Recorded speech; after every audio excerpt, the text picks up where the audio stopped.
The Logistics Support Service was originally established in the year 1958, named as the Philippine Constabulary Central Supply Point to support all constabulary units in its law enforcement and internal security operations. Later, in 1963, pursuant to General Orders No. 155, it was changed to Philippine Constabulary Support Group or PCSG. Years later, it was again renamed as Philippine Constabulary Logistics Unit, PCLU.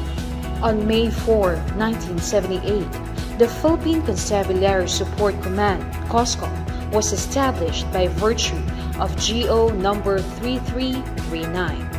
GO 3146, dated July 7, 1978, renamed the COSCOM as Philippine Constabulary Integrated National Police, PCINP Support Command, which was later deactivated upon the passing of the RA 6975 in 1991, otherwise known as PNP Law.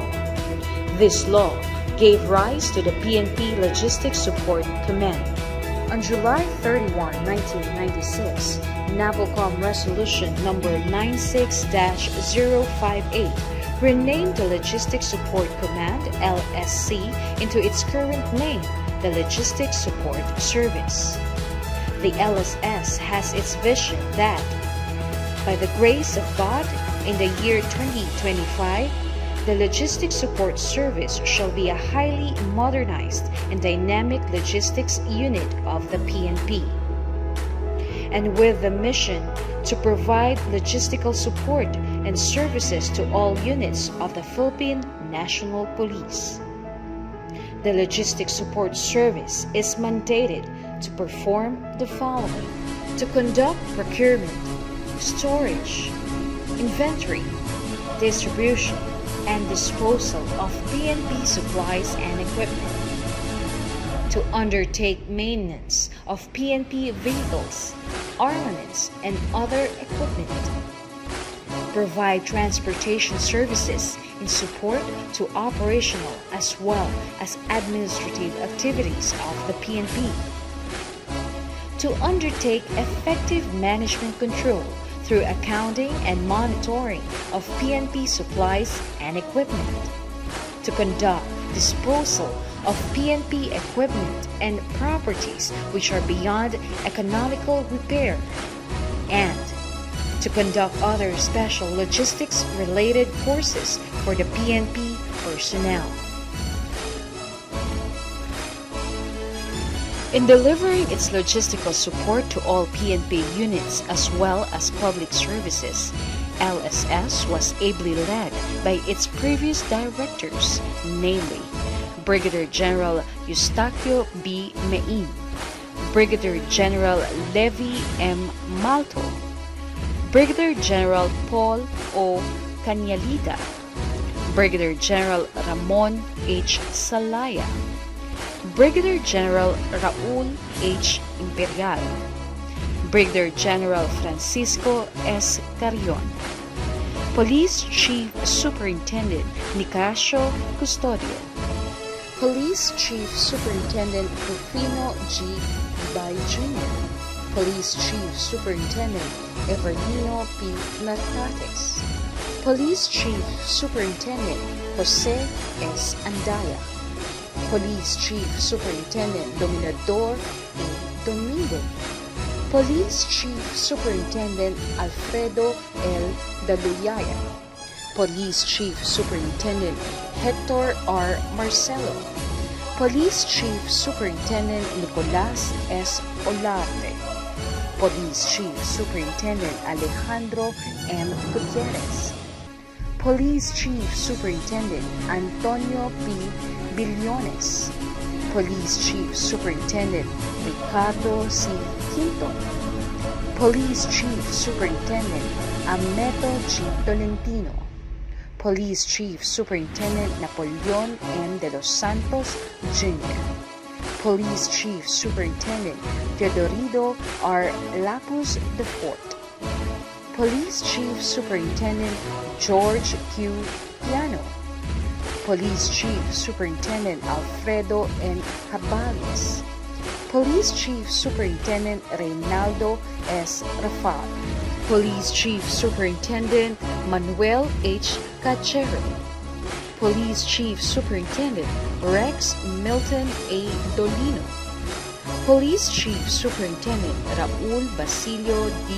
Boac, Police Chief Superintendent Ruben Theodore C. Sindak, Police Chief Superintendent Amador V. Corpus, Police Brigadier General Vestito P.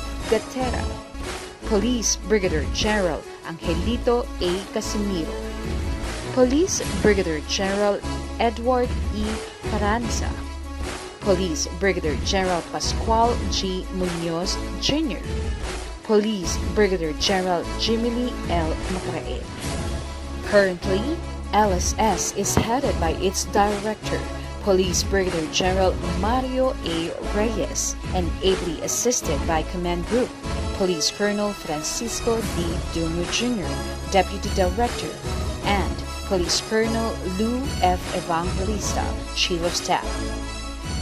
Currently, this unit is comprised of 7 divisions, namely Administrative and Resource Management Division, Procurement Division, Supply Storage and Distribution Division, Supply Accounting and Monitoring Division, Transportation and Maintenance Division, Property Disposal Management Division, and Operations Management Division. The Director, LSS, is also tasked to head, as Chairman, the National Headquarters Committee on Inspection and Acceptance to ensure the standard quality of all PNP procured items. As the Chairman of NCIA, he ensures that all contract is implemented based on the bidding documents, leads the conduct of inspection, accounting as to the quantity and completeness of delivered procured items, and deliberate on the result on the functional test and evaluation of said items, which will be recommended for acceptance or rejection by the Chief PNP.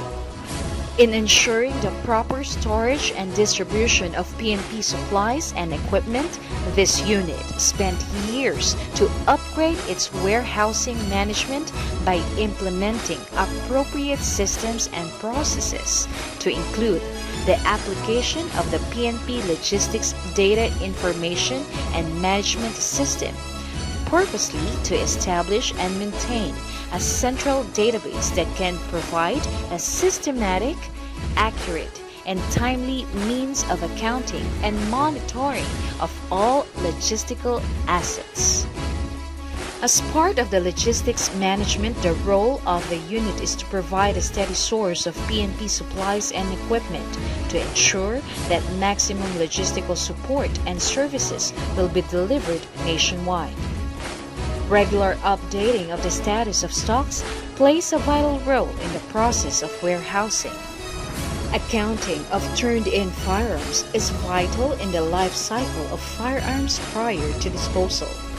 This has long been a problem since not all said firearms were either properly documented or has been in safekeeping for more than a decade, some of which are on stock since the Philippine Constabulary time. The launching of the PNP Logistics Data Management System, or PLDIMS, aims to track the logistics cycle from procurement up to the turn-in of equipment, including firearms, for disposal. In continuity to what has been started since 2020, Police Brigadier General Mario Reyes took greater in clearing out time immemorial kept firearms to include proper inventory of all PNP supplies and equipment nationwide. Through LSS, the PNP organization was able to render transportation services to our countrymen who are having a hard time in accessing public transits, especially during this COVID-19 pandemic.